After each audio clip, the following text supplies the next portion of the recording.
हमारी राष्ट्रीय अध्यक्ष आदरणीय अशोक राउत कमांडर और वीरेंद्र सिंह रजावत महामंत्री और हमारे राष्ट्रीय सचिव आदरणीय राजीव भटनागर जी से वार्ता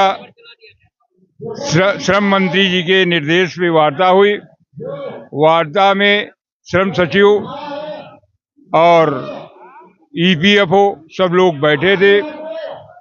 वहां पे ये रूपरेखा ये तैयार की गई कि अगर 7,500 प्लस डीए दिया जाता है तो कितना खर्चा आएगा, और उससे कम दिया जाएगा 6,000 दिया जाएगा तो कितना खर्चा आएगा, 5,000 दिया जाएगा मिनिमम पेंशन प्लस डीए तो कितना खर्चा आएगा। इसके लिए कमांडर साहब से को निर्देशित किया गया, जो हमारे राष्ट्रीय अध्यक्ष जी हैं, उनसे एक मसौदा तैयार करने की कि कम से कम नहीं तो इसके 4 प्रकार के मसौदा तैयार करो और ले करके जो है आप बृहस्पतिवार को मुझसे मिलिए। उसमें जो है नीति तय की जाएगी और 1 महीने के अंदर आपको पेंशन भी जो भी संभव होगा वो आपके पेंशन भी दी जाएगी।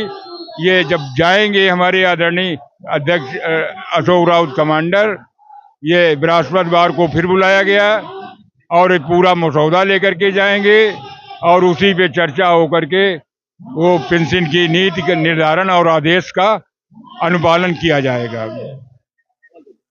जीत एक कदम क्या लग रहा है?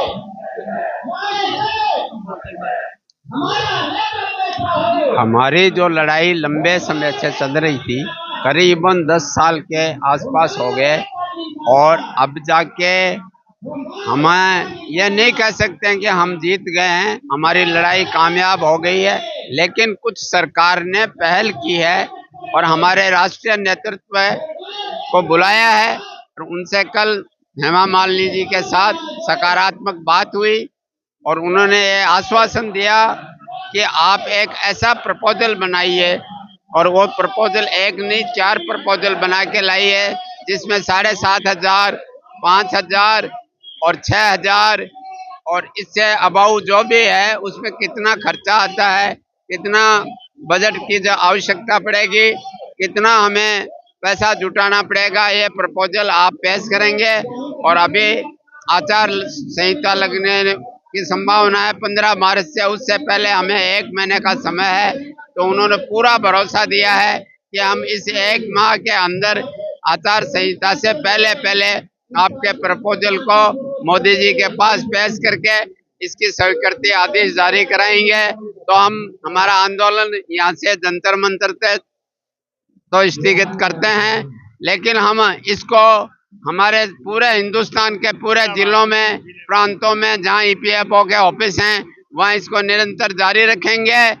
और मुझे विश्वास है कि एक तरफ नरेंद्र मोदी जी जैसे प्रधानमंत्री तो पूरे विश्व में उनका तैल का मचरा है, लेकिन इस देश के अंदर चाहे मजदूर हो, चाहे किसान हो, चाहे जनवादी महिला हो, चाहे मजदूर हो, वो सारे के सारे जंतर मंतर में मैं निरंतर 1 माह से देखता रहा हूँ। और आज तो अफसोस की बात है, जो सुरक्षा का काम करने वाले हमारे होमगार्ड भाई तमाम अपनी मांग को लेके आए हैं। तो इसका मतलब देश के अंदर अभी विकास नाम की कोई चीज नहीं हुई है। मोदी जी कह रहे हैं सबका विकास, मुझे कहीं विकास नजर नहीं आ रहा है, क्योंकि सबका विरोध नजर आ रहा है। इसी के साथ धन्यवाद। रघुवीर सिंह भट्ट, राजस्थान।